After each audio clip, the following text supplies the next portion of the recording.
Je m'appelle Sandrine Mini, je suis éditrice de littérature jeunesse depuis de nombreuses années et je dirige les éditions Syros et l'Agrume actuellement. Alors je dirais engagement, innovation et lecteur-rice. Engagement parce que c'est un mot qui est lié à Syros depuis ses débuts, avant même de faire de la littérature jeunesse. L'édition Syros est une émanation du Parti socialiste unifié et avait cette vocation d'accompagner les mutations sociales et sociétales. C'est une maison qui a très vite eu envie de s'intéresser à la littérature jeunesse à travers la fiction pour apporter un regard critique sur notre société. Donc innovation, parce qu'effectivement, Syros est une maison qui a beaucoup innové dans le paysage de l'édition jeunesse, avec deux racines qui sont encore très fortes aujourd'hui, donc le polar et la littérature de genre. Syros a publié les premiers romans noirs pour enfants, et puis des ouvrages bilingues, trilingues, en association avec l'Arbre aux accents, avec ce projet d'apporter des livres un peu différents pour s'ouvrir aux autres et aiguiser la curiosité. Et le troisième mot, lecteur et lectrice, parce qu'évidemment, tout cet engagement et toutes ces innovations sont pour rencontrer un public, enfants, adolescents et même adultes, qui vont s'emparer de ces livres, qui vont, nous espérons, ouvrir leur cœur et remuer un petit peu leur méninge. Un livre de littérature jeunesse important pour vous. Histoire de Julie qui avait une ombre de garçon. Très émouvant d'avoir l'édition originale. Donc c'est celle que j'ai eue petite entre les mains et qui m'a beaucoup marquée. C'est très fort de le toucher. Et c'est un livre véritablement qui, moi, m'a remué le cœur et l'esprit.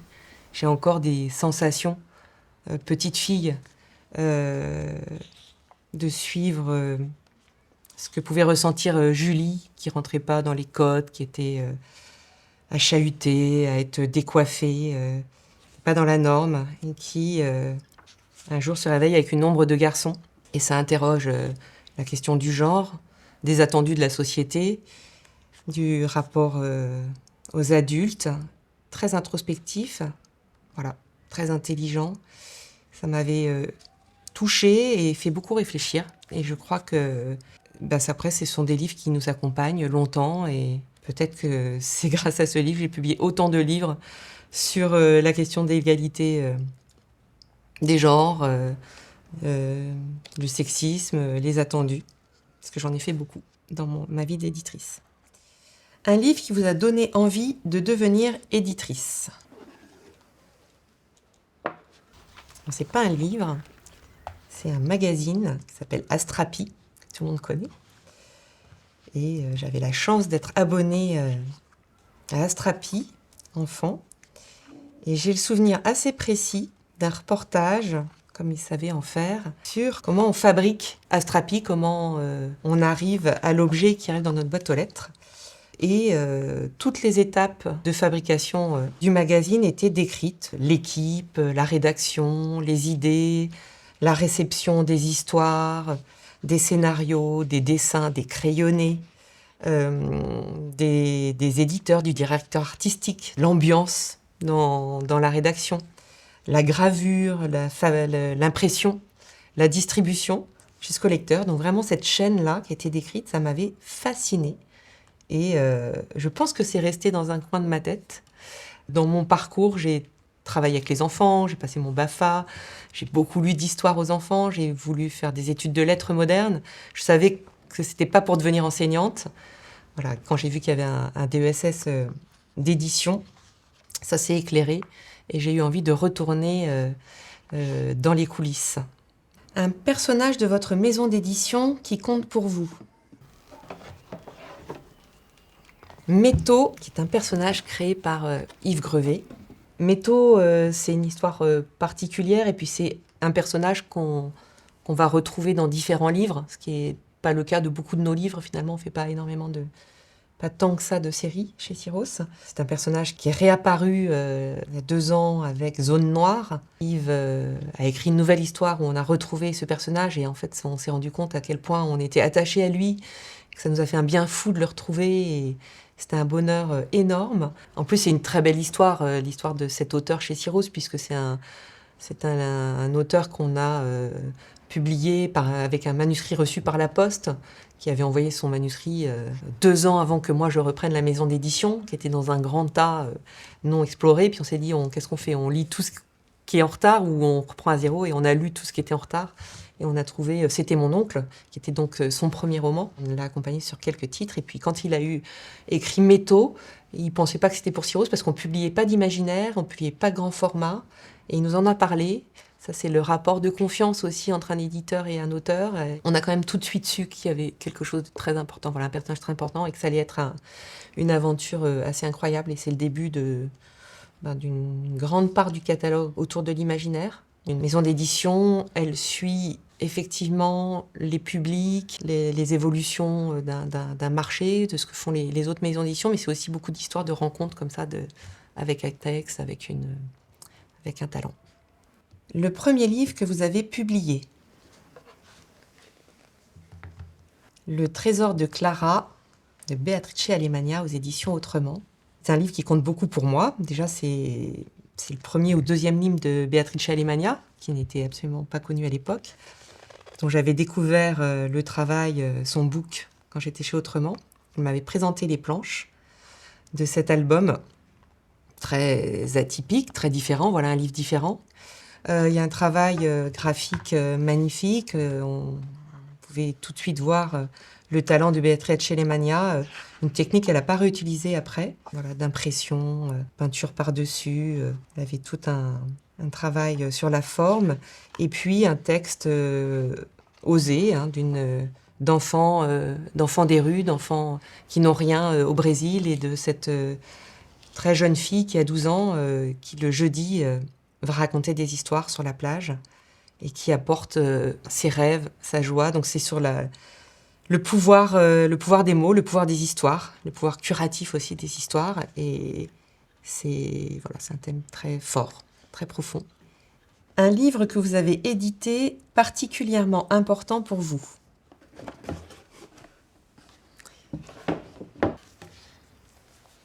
Comment tu dis un grand livre en 17 langues, illustré par Julie Escoriza et édité en partenariat avec Dulala, une association montreuilloise d'une langue à l'autre, qui renoue avec les racines Syros du tout début. Donc Syros qui a publié des livres bilingues, trilingues.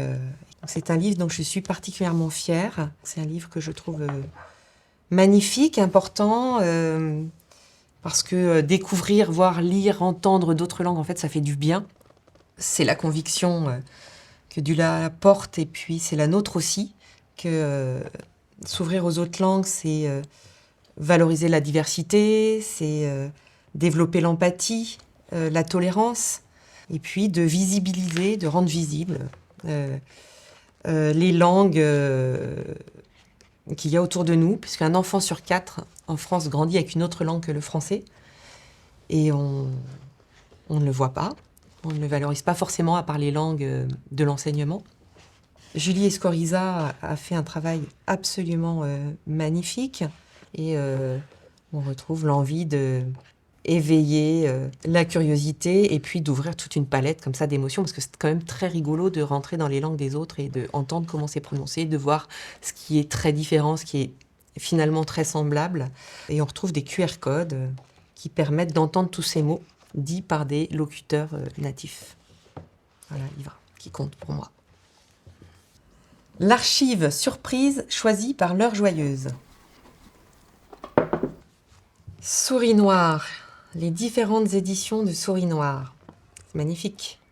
Alors, le premier Souris Noire, c'est Qui a tué Minou Bonbon. Et la dernière édition, qui est encore au catalogue, c'est celle-ci, Qui a tué Minou Bonbon, dans la collection mini-Syros polar et qui continue à être lu par de très très nombreux enfants chaque année. C'est magnifique de voir les différentes évolutions justement d'un même texte en fonction des époques. Donc le polar qui a fait grand bruit à l'époque, le roman noir avec l'arrivée de la mort, l'inversion des valeurs.